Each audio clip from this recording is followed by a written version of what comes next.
Hello everyone, I am back with the next video. So dear browsers, ये हम लोगों का फिफ्थ टाइप ऑफ स्कूल है from western school of philosophy, that is Marxism. ठीक है, ये कॉल मार्क्स का दिया हुआ है और ये पूरी तरह कैपिटलिज्म बेस्ड है। देखते हैं इसमें क्या है। ये यहाँ पे जो है एक जब हमारे प्रीवियस जो टाइम्स थे, अर्लियर जो टाइम्स थे, उसमें बहुत तरह की क्लासेस का फॉर्म हो चुका था। वैसे क्लासेस आज भी हैं, बट उस समय की बात की जा रही है ये। तो वहाँ पे जो क्लास था और क्लासेस थे और क्लास के जो बीच जो स्ट्रगल था वो काफ़ी ज़्यादा था। अब बहुत हद तक कम हुआ है। तो ये देखिए, पहला है क्लासलेस सोसाइटी। जब ह्यूमन का आविर्भाव हुआ था, वो लोग समाज के रूप में समाज में रहने लग गए थे, समाज का निर्माण हुआ था, तब वहाँ पे कोई क्लास नहीं था। लेकिन धीरे धीरे जब ह्यूमन की टेंडेंसी और डेवलप होती गई, तब कुछ लोग जो कि ज़्यादा स्किल्ड थे, ज़्यादा पावरफुल थे, वो थोड़े आगे बढ़ते गए और कुछ लोग जो हैं पीछे छूटते गए, जो उतनी मेहनत नहीं कर पाते थे या तो फिर उतना माइंड अप्लाई नहीं कर पाते थे। ठीक है, तो फर्स्ट ऑफ ऑल तो कोई क्लास नहीं थी, वो प्रिमिटिव कम्युनिज्म कहा जाता है, जब वो लोग प्रिमिटिव स्टेज में थे। लेकिन फिर धीरे धीरे कुछ क्लासेस का फॉर्मेशन हुआ, जिसमें दूसरा है एंशिएंट सोसाइटी, जिसमें मास्टर और स्लेव का कॉन्सेप्ट आ गया। मतलब कुछ लोग जो हैं वो मालिक के रूप में रहते थे और कुछ लोग हैं जो उनके स्लेव्स के रूप में रहते थे, उनके लिए काम करते थे, मास्टर्स के लिए वो काम करते थे। थर्ड है feudal society. Feudal society is what, इसमें भी दो तरह की क्लासेस थी। फर्स्ट है लैंडलॉर्ड एंड सर्फ। तो लैंडलॉर्ड जो होते थे, ये ज़मींदार होते थे, इनके पास बहुत बड़ी मात्रा में, बड़ी संख्या में ज़मीनें होती थी। ये बहुत ज़्यादा लंबाई चौड़ाई के इनके पास ज़मीन होते थे। और दूसरे लोग भूमिहीन होते थे, जिनके पास कोई ज़मीन नहीं होती थी। और चूँकि इनके पास ज़मीन नहीं होती थी तो ये खेती नहीं कर सकते थे, इनके लिए इनको लैंडलॉर्ड्स पे डिपेंड होना होता था। ठीक है, फिर है कैपिटलिज्म। कैपिटलिज्म में भी दो क्लासेस का फॉर्मेशन हो गया। First one is bourgeoisie and second is proletariat. Capitalism वैसे लोग होते थे जिनके पास काफ़ी कैपिटल्स होते थे, बहुत ज़्यादा पैसे होते थे, और दूसरे लोग होते थे जिनके पास पैसे नहीं होते थे या कम होते थे। तो ये जो भी दूसरे टाइप के लोग हैं, इनको पहले वाले टाइप के अंडर में काम करना होता था और इनका काफ़ी ज़्यादा एक्सप्लॉयटेशन भी होता था, है ना। बहुत तरह का एक्सप्लॉयटेशन होता था, जैसा कि आप लोगों ने हिस्ट्री से सुन रखा होगा। Here starts the class conflict. अब है कि जब क्लासेस हैं और क्लास के बीच में स्ट्रगल है, तो कहीं ना कहीं एक समय पे चीज़ें बदलती हैं और कॉन्फ्लिक्ट का निर्माण करती हैं। ठीक है, तो जो डाउन ट्रॉडन लोग हैं, उनके अंदर कॉन्फ्लिक्ट का निर्माण तो होता ही है। क्लास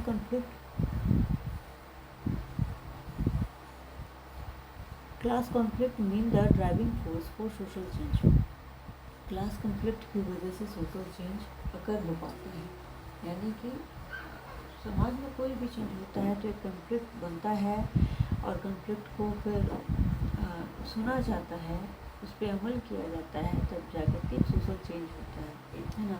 अब मान लीजिए कि लीडीज हैं, उनके साथ भी बहुत तरह का दुर्व्यवहार होता रहा, बहुत उचित नजरिया से देखा जाता था, है ना।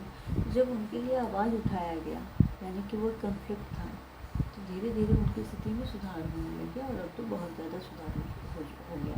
तो पहले के समय से और अभी के समय में जो चेंज आया है, यही एक तरह का सोशल चेंज कहलाता है।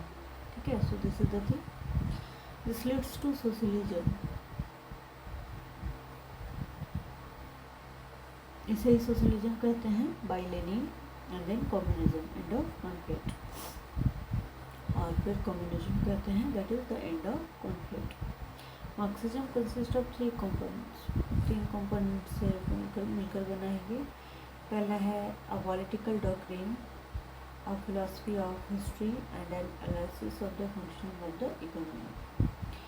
पॉलिटिकल डॉक्ट्रिन यानी कि जो समाज की जो राजनीतिक व्यवस्था है उसको लेकर चलता है। फिर हिस्ट्री से ये जो है एक्सपीरियंसेस गेन करने की कोशिश करता है और फिर इकोनॉमी के बेसिस पे ये चीज़ों को जज करता है ना। तो समाज के हर पहलू को ये जज करता है। Given by Karl Marx and to some extent Friedrich Engels, दो लोगों का नाम इसमें आता है। Examines the effect of capitalism on labour, productivity and economic development, इन चीज़ों पे जोर देता है। Effect of capitalism on labour, productivity and economic development, and argues for a worker revolution to overturn capitalism in favor of communism. Capitalism को दूर करके communism की ओर बढ़ने के लिए कहता है। इसका कहना है कि समाज में एक ऐसी व्यवस्था हो कि सभी लोग एक समान स्तर पर रहें। वैसे तो जनरली ये पॉसिबल नहीं है। समाज हमेशा ही कई वर्गों में विभाजित रहा है और ऑब्वियस भी है, ये प्रकृति का नियम है। बट इतना भी कॉन्फ्लिक्ट की स्थिति नहीं बन जानी चाहिए कि बहुत ज़्यादा जो है समाज में काफ़ी एक ख़राब सा माहौल बन जाए। ठीक है, तो क्या है कि जो इनके अनुसार, खास करके कार्ल मार्क्स के अनुसार, मार्क्सिज्म में एक ऐसी टेंडेंसी थी, इनका कहना था कि समाज का जो भी अर्निंग है, समाज में मान लीजिए कि 10,000 लोग हैं, सबकी जो अर्निंग है वो सरकार को दे दी जाए, मतलब स्टेट को दे दी जाए, और वहाँ पर जाने के बाद सभी का इक्वल डिवीजन ऑफ अमाउंट हो जाए। ठीक है, सभी को इक्वल डिस्ट्रीब्यूशन किया जाए। तो ऐसे क्या होगा, चलो ये तो ठीक है, ये कम्युनिज्म हो गया। अब ऐसे केस में क्या होगा कि जो हाई अर्निंग वाले लोग हैं वो नाखुश रहेंगे क्योंकि उनकी अर्निंग को कम कर दिया जा रहा है, और जो कम अर्निंग वाले लोग हैं क्योंकि उनकी अर्निंग ज़्यादा हो जाएगी ऐसे केसेस में, तो वो फिर और भी मेहनत नहीं करना चाहेंगे। वो थोड़ा भी जो भी अर्न कर रहे थे वो भी अर्न करना बंद कर देंगे कि उनको हर हाल में ज़्यादा पैसा मिल ही जाना है। ठीक है, तो ऐसी भी स्थिति आ सकती है, इसलिए ये चीज़ें ज़्यादा नहीं चल पाई। Marxism is a political and economic theory, ये इकोनॉमिक थ्योरी है which is where society has no classes, इसमें इस समाज में कोई क्लास नहीं होनी चाहिए। Every person within the society works for a common good, हर पर्सन जो है समाज में कॉमन गुड के लिए काम करता है, और जहाँ पे क्लास स्ट्रगल का कोई रोल नहीं होना चाहिए। अगर एजुकेशन कैसा हो, तो the state is to be strengthened through the creation of classless society, समाज को स्ट्रेंथन बनाने के लिए क्लासलेस सोसाइटी का फॉर्मेशन होना चाहिए। यूनिवर्सल एजुकेशन होना चाहिए, मतलब सबको एक समान का एजुकेशन मिले, है ना। क्लासलेस सोसाइटी का फॉर्मेशन एजुकेशन से ही हो सकता है, और वो भी यूनिवर्सल एजुकेशन। जब सबको एक जैसा एजुकेशन मिलेगा तभी सबका एक जैसा प्रोग्रेस होगा और फिर एक जैसी सोसाइटी होगी। Equalisation of educational opportunities, equal educational opportunities का इक्वलाइजेशन हो, सोशल एडवांसमेंट हो, vocational and technological education, vocational और टेक्नोलॉजिकल एजुकेशन की बात की जा रही है ताकि ज़्यादा से ज़्यादा अर्निंग पे फोकस हो। Emphasis on fundamental principle of science, science के फंडामेंटल प्रिंसिपल को जोड़ देने की बात करता है। Physical education, Marxist believe that workman can not work properly unless the possesses sound health, है ना। अब अच्छी अर्निंग करने के लिए एक अच्छे लाइफ का, एक अच्छी लाइफ को जी पाने के लिए हमारा हेल्दी रहना बहुत ज़रूरी होता है। तो सबसे पहले फिजिकल एजुकेशन की बात भी करता है कि खुद को हेल्दी फिट रखना कैसे है, ये हम लोग समझते हैं। Creating creative, productive and faithful citizenship, ये creative, productive and faithful citizenship को निर्माण करने की बात करता है। Labour is the basis of all cultural advancement, labour जो है all cultural advancement,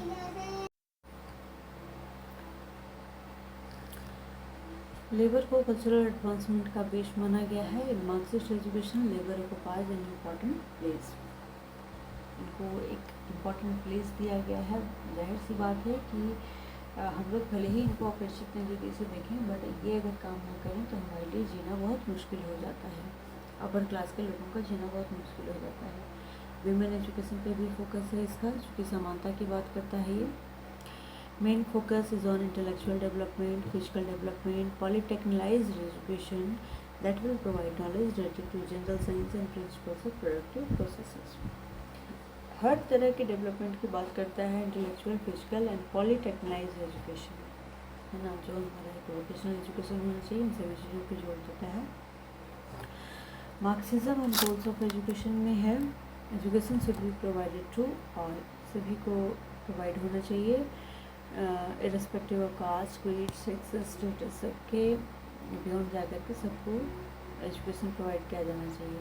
education will be universal and compulsory, education को कंपलसरी और यूनिवर्सल बनाया गया है। No discrimination is to be made among schools, कोई डिस्क्रिमिनेशन ना हो। Establishment of common school system is also an important goal of Marxism. Common school system की बात करता है, चूँकि वहाँ पे जो है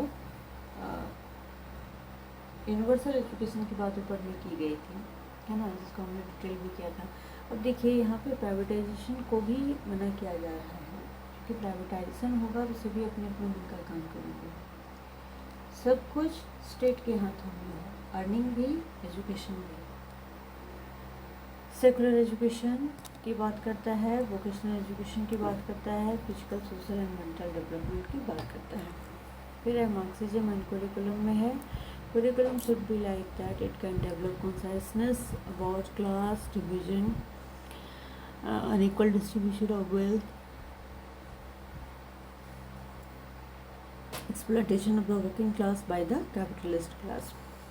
कुल मिलाकर अवेयरनेस यानी कि कॉन्शियसनेस की बात करता है, जो इन सारी चीज़ों, अभी जो यहाँ पे टर्म्स हैं, class division, unequal distribution of wealth, exploitation of working class by the capitalist class, ये सारी चीज़ों को हम लोग समझ सकें। जब समझ सकेंगे तो इसके विरोध में हम लोग काम करेंगे। Socially useful subjects like science, mathematics, geography, life science, geology, astronomy, ये सारी चीज़ों को फोकस करता है। Should be included in the curriculum. The history of communist movement and political economy should also be included in the curriculum. Focus on the development of skill, development of skill यानी कि skill education की बात करता है instead of abstract knowledge. Work experience should be integral part of education. Work experience की बात करता है ताकि जो है हम लोग काम करके सीख सकें, तो उससे ज़्यादा अच्छा एक्सपीरियंस होगा। को curricular activities and creative works पे जोड़ दिया है। These include physical exercise, music, painting, games and sports. Method of teaching में है learning by doing, learning through personal experiences, project and problem solving method, tutorial and seminar method, lecture and text book method. Teacher का role कैसा होना चाहिए? The teacher should follow Marxist philosophy. Obvious है, Marxist philosophy को follow करने वाला teacher हो, both in thought and action, thought और एक्शन दोनों में।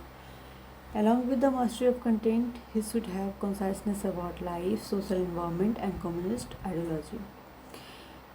अपने मास्टरी ऑफ कंटेंट के अलावा उसके पास एक कॉन्शियसनेस होना चाहिए लाइफ के लिए, सोशल इन्वायरमेंट के लिए, और ये जो कम्युनिस्ट आइडियोलॉजी है इसके बारे में भी। The teacher should possess sound health, deep practical sense, respectful for cultural heritage and true patriotism। Teacher के पास एक अच्छा हेल्थ और डीप प्रैक्टिकल सेंस हो, उसे काफ़ी अच्छा एक्सपीरियंस हो चीज़ों का, और रिस्पेक्ट ऑफ कल्चरल हेरिटेज को प्रोटेक्ट करने वाला हो, और एक अच्छा देशभक्त हो। डिसिप्लिन में अल्टीमेटली सेल्फ डिसिप्लिन को महत्व दिया गया है, जिसमें रिस्ट्रिक्टेड फ्रीडम की बात की गई है। तो यहाँ पे मार्क्सिज्म ओवर होता है, और यहाँ पे मैं अपनी वीडियो को भी स्टॉप करती हूँ। नेक्स्ट क्लास में हम लोग नेक्स्ट पार्ट को डिस्कस करेंगे। सो इस वीडियो के लिए इतना ही। Thank you very much.